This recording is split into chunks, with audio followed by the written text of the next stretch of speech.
할렐루야. 우리 옆 사람하고 인사 한번 합시다. 사랑하고 축복합니다. 사랑하고 축복합니다. 할렐루야. 봄이 되니까 참 좋습니다. 날이 오늘도 많이 따뜻한데요. 제가 겨울을 날 때마다 참 어렵거든요. 교회에 나와서 아침에 기도하고 시간을 한 2시간 이상을 4시간 정도를 제가 아침에 새벽 4시에 일어나 가지고 교회 오면은 4시간 정도를 보내고 가거든요. 그러면 이제 추위에 떨다 보니 하루 종일 좀 피곤할 때가 많은데 날씨가 따뜻해지니까 피곤한 것도 없어지고 아주 너무 좋습니다. 봄이 오는 것은 정말 기적과 같아요. 그죠?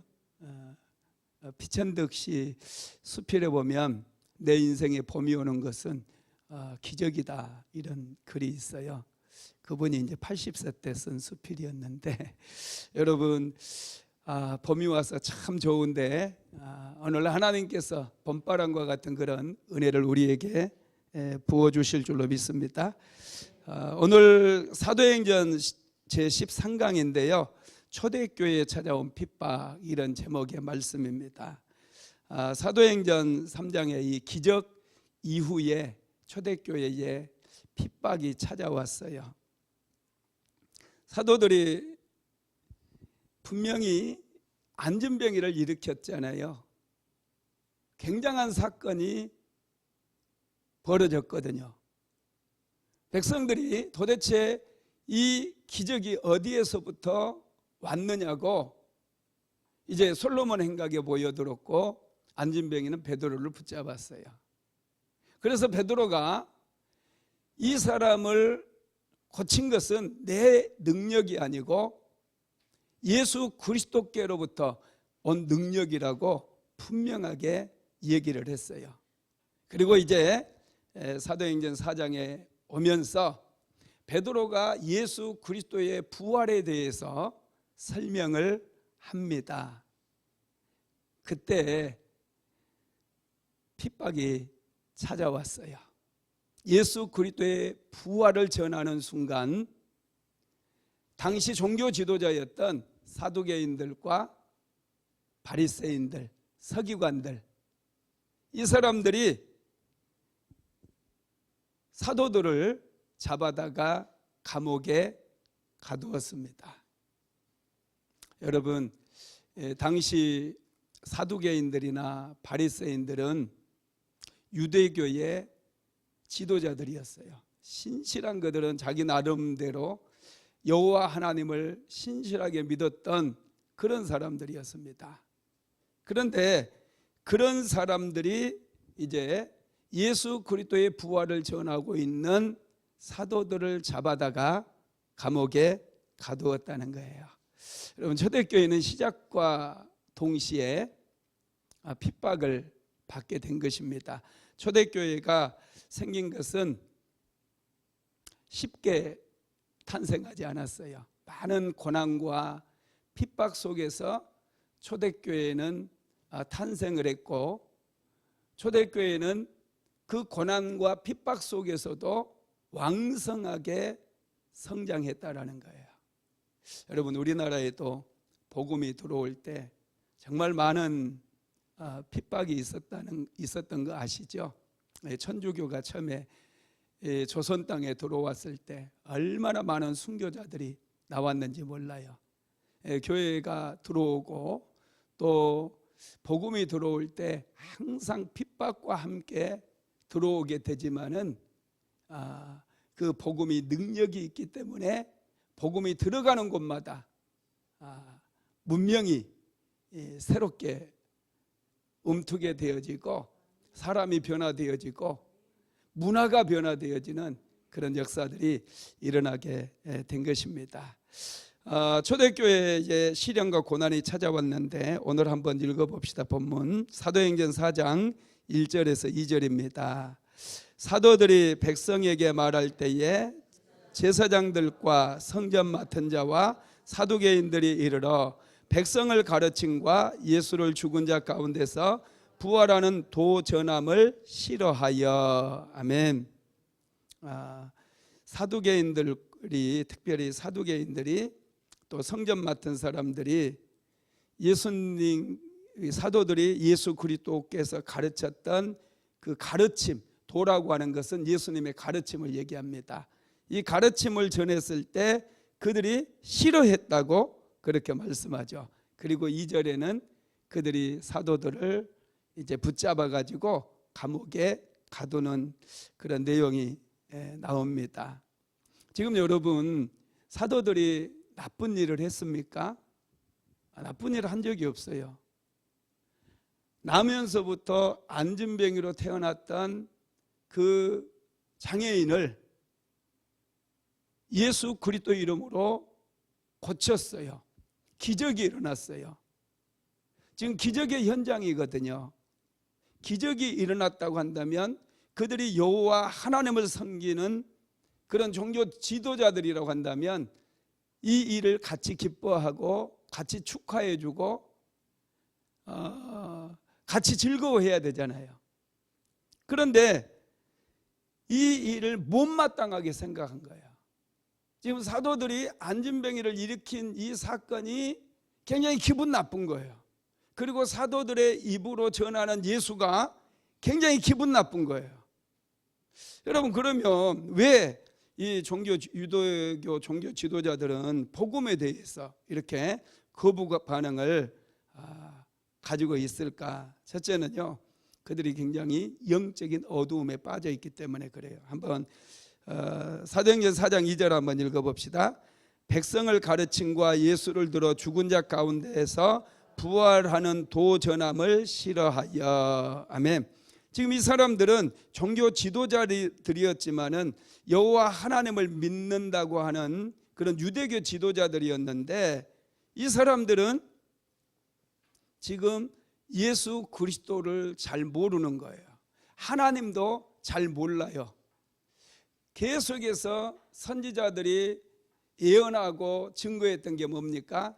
하나님께서 메시아를 보내시겠다라고 하는 그런 예언이었어요. 우리가 이사야서를 수요 예배 때 묵상을 했잖아요.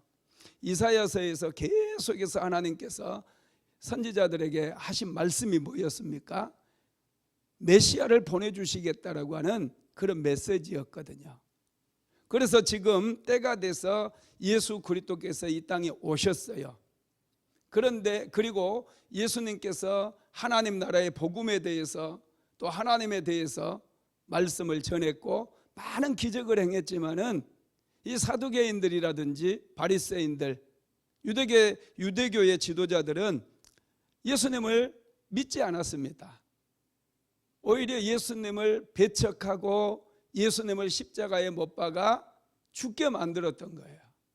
이렇게 그들이 했던 원인은 하나님을 전혀 알지 못했던 거죠. 영적인 어둠에 깊이 빠져 있다 보니 그들이 예수 그리스도도 알아보지 못했던 거예요. 여러분, 저와 여러분도 신앙생활을 할 때 영적인 어두움에 빠져버리면 이단 같은데 쉽게 유혹에 넘어가 버려요. 신천지라든지 하나님의 교회라든지 이런 이단들에 쉽게 유혹이 되고 쉽게 넘어가 버리게 된다는 거예요. 그래서 여러분, 우리는 깨어 있어야 돼요. 영적으로 깨어 있는 거, 이게 굉장히 중요합니다. 그 이스라엘 12지파 중에 여러분 단지파 아시죠? 이 단지파는 이스라엘 백성들이 이제 가나안 정복 전쟁을 통해서 승리를 거두게 되고 여호수아가 땅을 분배를 해주잖아요. 이 단지파 사람들이 분배받은 땅이 아스돗이라고 하는 곳인데요. 이 아스돗은 원래 블레셋 사람들이 살고 있는 그런 땅이었어요. 블레셋은 해양 민족이거든요. 전에 오후 예배 때 제가 그 역사에 대해서 성경의 역사에 대해서 쭉 설명해 드린 적이 있었는데, 해양 민족의 이동에 대해서 제가 말씀을 드린 적이 있죠. 이 그리스 지역에서부터 해양 민족이 이동을 하면서 이 해양 민족이 블레셋 땅에도 오게, 가나안 땅에도 오게 되는데, 이 사람들이 이제 블레셋이에요. 블레셋. 이 해양 민족이 이동해 가면서 여러분 그 히타이트 민족이, 히타이트라고 하는 나라가 무너져 버려요. 강력한 그런 해양 문명을 지녔던 그런 민족이고 힘이 셌던 민족이에요. 그 일부가 가나안 땅에 자리를 잡았는데, 그 민족이 바로 블레셋입니다. 블레셋은 그래서 이스라엘 백성들이 출애굽을 할 당시에 이 아스돗 지역에 정착을 하게 되고, 이 사람들은 철기 문명을 가지고 있었어요. 이스라엘 백성들은 철기 문명이 아니고 청동기 문명이었어요. 그러다 보니 여러분 단지파가 블레셋 바로 그 땅을 분배를 받아놓으니 이 블레셋 사람들을 도저히 이길 수가 없고, 그들을 몰아내야만이 그 땅을 차지하고 그 단지파 사람들이 그곳에서 농사도 짓고 양도 키우고 그렇게 살 수 있는데, 블레셋이 너무 두려워가지고 그들이 블레셋과 싸울 엄두를 내지 못하고 산악지역으로 가버립니다. 산으로 올라가가지고 산에서 이렇게 내려오지도 못하고 블레셋 눈치만 보면서 거주하게 돼요. 산에서 거주하다 보니까 먹을 양식도 모자라고 얼마나 힘들겠어요. 블레셋이 너무 무서우니까 블레셋에게 조공도 갖다 바치고 블레셋 눈치를 많이 봅니다. 그래서 하나님께서 이 단지파가 그렇게 생활하는 게 너무 안 돼 보여가지고 삼손이라고 하는 굉장한, 여러분 삼손 아시죠? 머리가 길고 그래서 어마어마한 이 초능력을 가진 그런 삼손이라고 하는 사사를 단지파에서 태어나게 만들어요. 그래서 삼손 혼자서 블레셋과 막 싸우러 가고 그러잖아요. 이 블레셋 사람들이 일어나 가지고 단지파에 쳐들어와 가지고요, 만약에 삼손을 우리에게 넘겨주지 않으면 너희 불살르겠다 그랬더니, 이 단지파 사람들이 삼손을 잡아다가 블레셋에서 넘겨줘 버려요. 그때 삼손을 잡으러 온 이스라엘 군대의 숫자가 몇 명이냐면 3,000명이나 돼요. 그러면 여러분 삼손이라고 하는 영웅이 나왔기 때문에 이 단지파 사람들이 자기들 군대 3,000명과 이 삼손, 이 힘이 센 초능력자 삼손이 연합을 해가지고 블레셋을 쳐들어가서 블레셋을 물리치고 블레셋을 밀어내버린다면 얼마든지 그 아스돗 지역을 차지할 수 있잖아요. 그런데 두려운 거예요. 싸우는 게 너무 무서워요. 하나님에 대해서도 너무 몰라요. 영적인 어둠에 빠지다 보니 하나님에 대해서도 전혀 모르고 기도할 줄도 모르고, 그래가지고 오히려 삼손을 잡아다가 블레셋 사람들에게 넘겨줘 버리는 그런 우를 범하게 되죠. 그리고 나중에는 이 블레셋 사람들과 함께 사는 게 너무 무섭고 두렵고 함께 살지 못하겠다, 그래가지고 이 사람들이 이제 북쪽으로 이주할 계획을 세우고, 이주하는 과정 속에서 에브라임 산지에 들려서 그 여러분들 아시는 그 드라빔 같은 거, 그 미가의 신상 있잖아요. 그걸 이제 강제로 강탈해 가지고 이주를 하는 과정 속에서 북쪽에 라기스라고 하는 지역을 차지하고 그곳에 평안하고 힘없는 사람들이 사니까 그쪽으로 자기들 임의대로 옮겨가 버려요. 하나님에 대해서 물어보지도, 하나님께 질문하지도 않고 하나님에 대해서 잘 모르다 보니까 자기들 소견에 오른 대로 그냥 이 땅은 블레셋이 사니까 저 사람들에게 넘겨주고 우리는 그냥 다른 땅 찾아가자 하고 자기들 나름대로 다른 땅을 찾아서 갔던 곳이 라기스라고 하는 거예요. 곳입니다. 그런데 여러분, 그게 끝이에요. 그 다음부터 단지파가 안 나와요. 이주해가지고 어떻게 됐는지는 모르겠지만은 그들이 깊은 영적인 어둠에 빠지다 보니 성경에서는 단지파가 사라져 버리더라는 거예요. 여러분, 그렇습니다. 저와 여러분도 깨어 있어야 돼요. 하나님에 대해서 알아야 돼요. 고난이 찾아올 때 우리가 어떻게 해야 됩니까? 하나님께 기도하는 거예요. 질문하고 우리가 어떻게 살아야 되는지, 이런 고난의 시대에는 우리가 어떻게 살아야 되는지 여러분 하나님께 기도하면서 살아야 되는 것이죠. 영적으로 어둡다는 것은요, 하나님과 단절되어 있다라는 뜻이에요. 하나님과 단절돼 버리면 우리는 영적으로 어두워지는 것이죠. 지금 이 초대교회를 핍박하는 이 사두개인들이라든지 바리새인들은 종교 지도자의 그런 명칭은 가지고 있지만은 그들은 하나님과 단절돼 있었어요. 그러다 보니 그들이 하나님의 뜻을 전혀 알지 못하고 오히려 예수님을 보내주셨는데 예수님을 십자가에 못 박아 버렸다라는 것입니다. 그래서 저와 여러분은 하나님을 가까이 해야 됩니다. 사도 바울을 한번 생각해 보세요. 사도행전 27장에 보면 로마로 가는 길에 유라굴로라고는 광풍을 만나잖아요.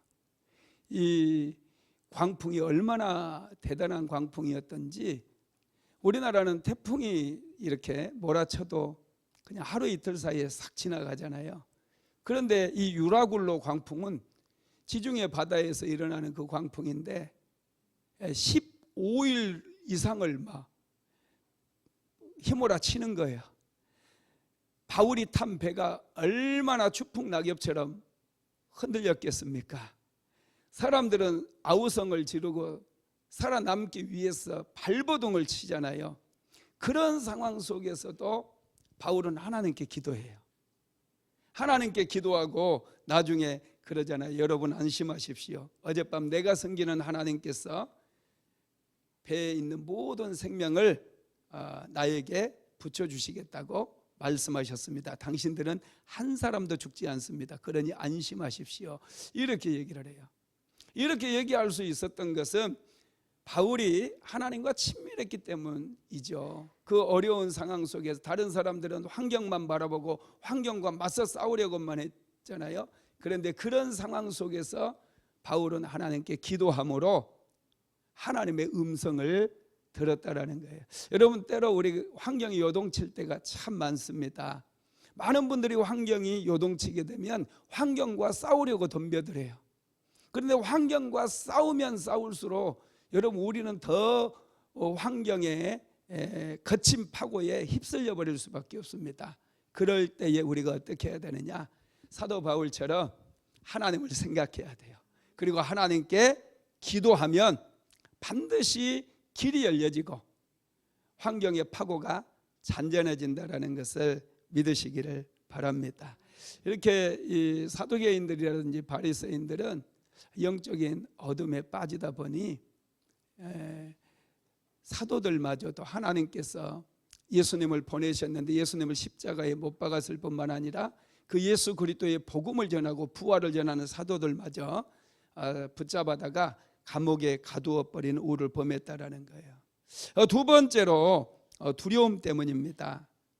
만약에 예수가 정말로 부활해서 지금 안진뱅이를 일으켰다고 한다면 지금까지 자신들이 주장했던 모든 것이 허구로 판명이 나는 거예요. 예수는 가짜다고 그랬거든요. 예수는 메시아가 아니다고 그랬거든요. 그런데 그래서 예수를 죽여서 십자가에 못 박아 죽였는데 그 예수가 지금 부활해가지고 그 부활의 능력으로 안진뱅이가 일어나게 되었다는 것을 인정하게 된다면은 자기들이 했던 모든 말들이 다 거짓으로 판명나기 때문에 그게 이제 두려운 것이죠. 그래서 그것들을 어떻게 해서든지 예수가 살아나는 것을, 예수가 부활했다라는 것을 전하지 못하도록 감옥에 가두어 버리는 거예요. 이 종교 지도자들은 예수가 살아나면 안 돼요. 예수가 죽어 있어야 돼요. 그런데 여러분, 예수님은 부활하셨잖아요. 그래서 지금 베드로를 통해서 안진뱅이를 일으켰잖아요. 지금 이것을 그들은 부인하고 싶은 것입니다. 세 번째로 자신들의 입지가 흔들리는 거예요. 예수님께서 만약에 메시아라고 한다면 이 종교 지도자들 위선이 드러나는 거거든요. 그래서 자기들의 위치가 흔들리는 거예요. 자기들은 이제 한불 가게 되고 예수를 따르던 제자들이 중심에 서가지고 이제 백성들에게 환영을 받게 되고 모든 백성들이 예수님의 제자를 따르게 되고 그들에게 열광을 보내기 때문에 지금 그게 두려운 거예요. 자신들의 입지가 흔들리기 때문에 절대로 양보할 수가 없는 거예요. 그래서 예수님의 제자들을 감옥에다 가두게 된 것입니다. 네 번째로는 영적인 문제고요. 여러분, 영적인 문제라고 한다면 어둠의 영들이 역사했다라는 거예요. 우리가 참 인생을 살다 보면은 이 악과 직면할 때가 있어요. 사람들도 참 선한 사람들도 많이 있잖아요. 좋은 사람들 참 많이 있어요. 그런데 어떤 사람들 보면 정말 악한 사람들이 있어요. 악이 가득한 사람들이 있어요. 이 악이 있기 때문에 그 배후에, 여러분, 그 악이라고 하는 것은 배후에 이 악한 영들을 얘기합니다. 그 악한 영들이 있다 보니 사람이 아주 악해지는 거예요. 그래서 서슴없이 사람들을 막 짓밟아 버리기도 하고, 또 푸틴 같은 사람은 전쟁을 일으켜 가지고 저렇게 많은 사람들을 죽게 만들기도 하잖아요. 여러분, 그렇습니다.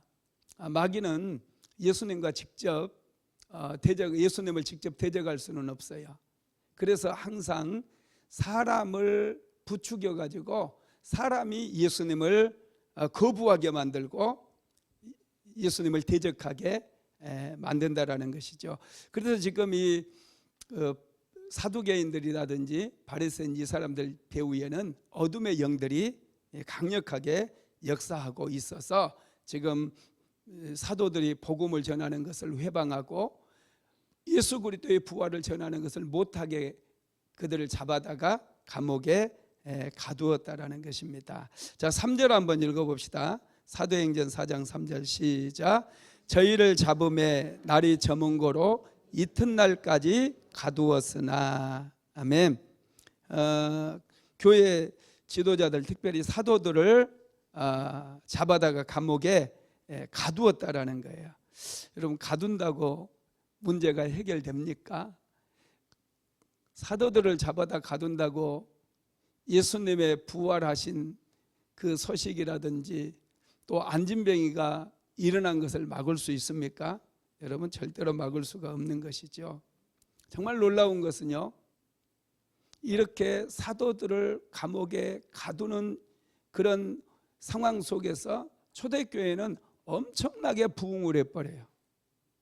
오순절 성령 강림 사건 이후에 베드로가 첫 번째로 했던 설교 때에 3,000명이 회개하고 돌아오는 역사가 일어났거든요. 그리고 오늘 이제 이 본문에서 여러분, 안진병이가 걷게 되는 이 사건을 통해서 핍박이 찾아왔잖아요. 그럼에도 불구하고 남자들만 5,000명이 또 구원을 받는 그런 역사가 일어나게 된다라는 것입니다. 여러분, 정말 놀랍지 않습니까?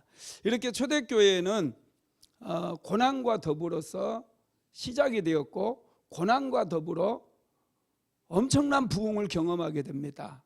우리가 사도행전을 통해서 배워야 될 게 뭐냐면, 고난이 올 때 여러분 너무 낙심하지 말라는 거예요. 하나님께서 우리에게 은혜를 주시고 축복을 주실 때 고난을 겸하여 주신다는 거예요. 그래서 제가 늘 말씀드린 게 뭡니까? 고난은 위장된 축복이다, 변장된 축복이다, 이런 말씀을 자주 드리지 않습니까? 고난이 찾아왔다라고 하는 것 이 자체는요, 여러분, 우리에게 굉장한 축복이고 도전일 수 있어요. 굉장히 성공한 그런 사람들, 위인들을 보면은 어려운 시기에 꿈을 꿉니다. 자기 인생에 정말로 절체절명의 위기를 만났을 때 그 위기를 극복하면서 꿈을 꾸게 되더라는 거예요. 그래서 위인이 되는 거예요. 저와 여러분의 인생도 마찬가지예요. 우리가 고난을 만났을 때 이 고난 때문에 내가 하나님께 기도할 수 있다라는 거, 여러분, 이건 은혜입니다. 이스라엘 백성들을 한번 생각해 보세요. 그들은 애굽의 10가지의 재앙을 하나님께서 퍼부으셨고 홍해바다를 가르면서 그들이 애굽을 탈출했잖아요. 얼마나 영광스러웠겠어요? 얼마나 자랑스러웠겠어요? 얼마나 믿음이 충만했겠어요? 이제 하나님만 믿으면 하나님께서 우리를 자기의 백성으로 삼아주셨기 때문에 날마다 이런 홍해바다가 갈라지고 날마다 우리를 대적하는 자들에게는 10가지의 재앙이 내릴 것이고 뭐 이런 믿음이 확 들어오지 않았겠습니까? 그런데 여러분 참 놀라운 것은 홍해바다가 갈라지고 3일 후에 그들이 여러분 물을 구하지 못해가지고 굉장히 어려움을 겪게 됩니다. 겨우 우물 하나 발견했는데 그곳이 마라였어요. 쓴물이 나오는 그런 여러분 샘이었습니다. 그들이 원망하고 불평하잖아요. 그런데 여러분 왜 하나님께서 그렇게 하셨겠습니까? 그런 고난을 통해서 이스라엘 백성들이 하나님을 의지하는 법을 배우게 되는 거예요. 모세는 그런 상황 속에서 이미 40년 광야 생활을 통해서 그는 하나님 의지하는 법을 다 배웠거든요. 그래서 이스라엘 백성들이 원망할 때마다 모세는 앞서서 하나님께 기도하거든요. 하나님께 물을 달라고 문제를 해결해 달라고 요청을 하거든요. 저와 여러분의 인생도 똑같습니다. 우리에게 어려운 문제가 찾아오고 고난이 찾아올 때 여러분 이건 은혜고 축복이에요. 하나님 의지하는 법을 배우게 하기 위함이라는 거예요. 그래서 어려울 때마다 하나님께 기도하고 또 하나님께 질문하고 그러다 보면은 나의 믿음이 정말 놀랍게 성장해 있는 것이죠. 이것 때문에 여러분 초대교회에 은혜도 주시고 이런 고난도 주셨다라는 거예요. 사도들에게 고난이 찾아와서 사도들이 감옥에 갇히는 거, 이건 전부 이제 초대교회 성도들이 마치 이스라엘 백성들이 광야 40년을 살아가는 것처럼 그 광야길을 통과할 때 그들이 하나님께 기도하지 않으면 안 됐거든요. 초대교회가 세워질 당시도 많은 대적들이 이 감옥에 가두기도 하고 핍박하기도 해서 성도들이 모여서 기도하지 않으면 교회가 온전히 세워질 수 없는 그런 환경이었어요. 그런 환경을 여러분 하나님께서 만드신 거예요. 왜냐? 초대교회가 철저하게 하나님을 의지해야만이, 하나님 의지하는 법을 배워야만이 교회가 교회로서의 그 모습을 갖추게 되고 교회가 세상을 이기고 세상을 축복하고 세상을 변화시켜 나아갈 수 있는 그런 능력이 임하기 때문에 그렇다라는 것입니다. 그래서 오늘날에 저와 여러분도 똑같습니다. 고난이 찾아올 때 여러분 하나님 의지하는 법을 배우시기 바랍니다. 하나님께 기도하고 하나님께 질문도 하고 또 하나님께 능력 달라고 기도하고 지혜 달라고 기도해서 여러분 이런 어려움들 우리가 헤쳐 나가게 되는 거예요. 그럴 때 우리의 믿음도 성장하게 되는 것이죠. 그래서 이제 4절 한번 읽어봅시다. 시작. 말씀을 들은 사람 중에 믿는 자가 많으니 남자의 수가 약 5천이나 되었더라.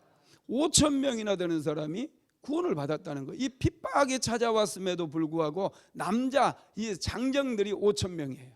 그러면 남녀노소를 다 한다면은 한 15,000명쯤 되지 않겠습니까? 당시 예루살렘 인구가 여러분 그렇게 많지 않았어요. 몇만 명밖에 안 됐어요. 그런 상황 속에서 이렇게 많은 사람들이 지금 구원을 얻고 예수를 믿게 되었다는 겁니다. 그러니까 고난과 핍박은 결코 두려움의 대상이 되어서는 안 돼요. 이런 고난과 핍박은 내 삶을 축복으로 바꾸는 그런 통로가 돼야 된다는 것이죠. 할렐루야. 예, 그렇습니다. 초대교회는 이렇게 고난 속에서도 급성장을 했는데 이 고난과 더불어서 이 사도들이 기도하니까 또 온 성도들이 기도하니까 하나님께서 능력으로 역사하셔가지고 사람들이 몰려오게 되는 거예요. 성령과 말씀, 이게 중요합니다. 지금 고난과 핍박만 있어요. 초대교회 성도들이 나가서 전도하지도 않았거든요. 전도하지도 않았어요. 그런데 신기하게 성령의 바람이 불어오니까, 예루살렘 교회에 성령의 바람이 부니까 베드로의 설교를 들었던 사람들이 5천 명이나 되는 사람들이 회개하고 죽게 돌아오는 거예요. 정말 여러분 이게 정말 놀랍지 않습니까? 성령의 바람이 불면 사람이 보여드려요. 이번에 에즈베리 부흥 운동 지금 어떻게 됐는지 잘 모르겠는데 계속 되었잖아요. 10일 넘게 계속 됐는데 이 에즈베리 대학에서 부흥이 왔다고 사람들이 자기 지인들에게 문자를 넣으니까요. 다 그 문자 보고 대학으로 사람들이 그렇게 많은 사람들이 몰려오는 거예요. 그 일대가 교통 체증 때문에 골머리를 앓을 정도로 많은 사람들이 차를 돌려가지고 이 에즈베리 대학으로 몰려온 거예요. 그래서 얼마나 많은 사람들이 막 그곳에서 이 캠퍼스 안에서도 하나님을 경배하고 성전에 들어가려면은 6시간 이상씩 기다려야 했대요. 굉장하지 않습니까? 여러분 그렇습니다. 이렇게 성령의 바람이 불면 사람들이 몰려오게 되는 것이죠. 자, 사도행전 4장 5절에서 7절도 한번 읽어봅시다. 시작. 이튿날 관원과 장로와 서기관들이 예루살렘에 모였는데 대제사장 안나스와 가야바와 요한과 알렉산더와 및 대제사장의 문중이 다 참여하여 사도들을 가운데 세우고 묻되 너희가 무슨 권세와 네 이름으로 이 일을 행하였느냐. 아멘. 지금 이게 이제 사내들인 공회가 또 예수님을 십자가에 못 박으려는 그 공회가 열렸었잖아요. 이번에는 이제 사도들을 벌하기 위해서 사내들인 공회가 소집되었어요. 그래서 이제 이 사도들을 가운데 세우고 그들이 신문을 하는데 그 신문의 내용이 뭡니까? 너희가 무슨 권세와 네 이름으로 이 일을 행하였느냐 그랬어요. 이 일은 지금 안진뱅이를 일으켰느냐, 누구의 권세로, 너희가 무슨 권세와 누구의 이름으로 이 안진뱅이를 일으켰느냐, 그걸 묻는 거예요. 이 사람들이 지금 모릅니까? 다 알고 있잖아요. 베드로가 이미 설명을 해줬잖아요. 다 알고 있어요. 그럼에도 불구하고 지금 무슨 권세와 누구의 이름으로 이 일을 행하였느냐 이렇게 질문해요. 안진뱅이가 태어나면서부터 안진뱅이였던 사람이 일어난 이 사건에 대해서 전혀 관심이 없어요. 정말로 이 기적이 일어났는가? 이 관심이 없어요. 그들은 지금 누구의 이름으로 이 기적을 행했느냐, 거기에만 지금 관심을 가지고 있습니다. 베드로가 이미 예수 그리스도의 이름으로 예수님께서, 부활하신 예수님께서 이 안진뱅이를 일으켰다고 얘기를 했는데도 예수 믿는 것을 금지하기 위해서 자꾸 또 질문하는 거예요. 이거에 대해서 베드로가 다시 증거를 하는데요. 그게 8절에서 10절에 나와 있습니다. 같이 읽어봅시다. 이에 베드로가 성령이 충만하여 가로되 백성의 간원과 장로들아, 만일 병인에게 행한 착한 일에 대하여 이 사람이 구원을 얻었느냐고 오늘 우리에게 질문하면 너희와 모든 이스라엘 백성들은 알라. 너희가 십자가에 못 박고 하나님이 죽은 자 가운데서 살리신 나사렛 예수 그리스도 이름으로 이 사람이 건강하게 되어 너희 앞에 섰느니라. 아멘. 너희와 모든 이스라엘 백성들은 알라 그러면서 베드로가 너희가 십자가에 못 박고 하나님이 죽은 자 가운데서 살리신 나사렛 예수 그리스도 이름으로 이 사람이 건강하게 되어 너희 앞에 섰느니라. 분명하게 말을 하는 거예요. 두리뭉실 얘기하잖아요. 너희가 십자가에 못 박아 죽였던 그 예수 그리스도, 하나님께서 죽은 자 가운데 살리셨던 그 예수 그리스도 이름으로 이 사람이 지금 나면서부터 안진병이었던 이 사람이 건강하게 되어가지고 지금 너희 가운데 있다, 이렇게 말씀을 하고 있다라는 거예요. 여러분 놀랍지 않습니까? 이것은 예수 그리스도의 사건이라는 거예요. 예수님이 행하신 일이라는 거예요. 베드로는 알고 있었거든요. 베드로가 무슨 능력이 있겠습니까? 베드로가 무슨 능력이 있어서 나면서부터 안진병이 된 그 사람을 일으킬 수 있겠어요? 베드로는 이것을 너무나 잘 알았거든요. 그래서 자신은 아니라고 부인을 했어요. 그럼에도 자꾸 묻고 또 묻는 거예요. 왜냐? 예수가 살아나면 안 되기 때문에, 예수는 죽은 채 그대로 머물러 있어야 되기 때문에 자꾸 묻고 또 물으면서 예수 그리스도의 이름을 빼버리기를 원했어요. 그러나 질문하면 질문할수록 오히려 더 드러나는 것은 예수님이라는 것이죠. 11절에서 12절도 한번 읽어볼까요? 시작. 이 예수는 너희 건축자의 버린 돌로서 집 모퉁이의 머릿돌이 되었느니라. 다른 이로서는 구원을 얻을 수 없나니 천하 인간의 구원을 얻을 만한 다른 이름을 우리에게 주신 일이 없음이니라 하였더라. 이스라엘이 예수님을 버렸다는 거예요. 너희 종교 지도자들 뿐만 아니라 이스라엘이, 이 베드로의 설교 요지입니다. 너희 건축자의 버린 돌로서, 예수가 너희들이 건축자였는데 하나님께서는 너희들을 통해서 하나님의 나라를 세우려고 했는데 너희들이 예수 그리스도를 버려버렸다는 거예요. 그 예수를 하나님께서 집 모퉁이의 머릿돌이 되게 했다라는 것입니다. 여러분 정말 놀랍지 않습니까? 그래서 지금 베드로가 마지막 결론을 내리기를 다른 이로서는 구원을 얻을 수 없나니 천하 인간의 구원을 얻을 만한 다른 이름을 우리에게 주신 일이 없음이니라, 이렇게 전하고 있습니다. 말씀을 마무리하겠습니다. 우리는 예수님을 믿음으로 구원을 얻습니다. 오늘 그 12절에서 다른 이로서는 구원을 얻을 수 없나니 천하 인간의 구원을 얻을 만한 다른 이름을 주신 일이 없다, 이렇게 말씀하셨어요. 우리의 구원은 오직 예수님을 통해서밖에 이루어지지 않는다는 거예요. 그래서 지금 베드로는 이 안진뱅이 사건을 이 구원의 사건으로 연결을 시킵니다.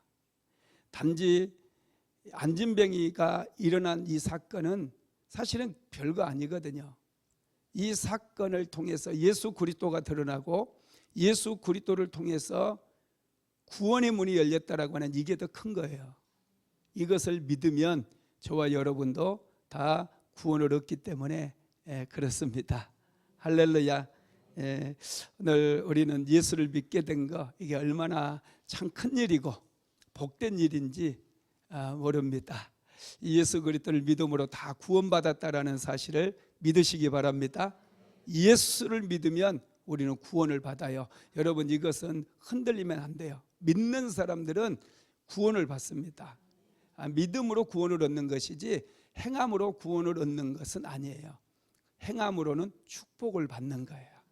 우리가 믿을 때 구원받고 행할 때 복을 받는 겁니다. 이것을 잘 구분해서 오늘 내가 구원받았나 못 받았나 이런 의심이 없기를 바랍니다. 나는 구원받은 사람이다, 이 믿음 확신을 갖게 되기를 주님의 이름으로 축복합니다.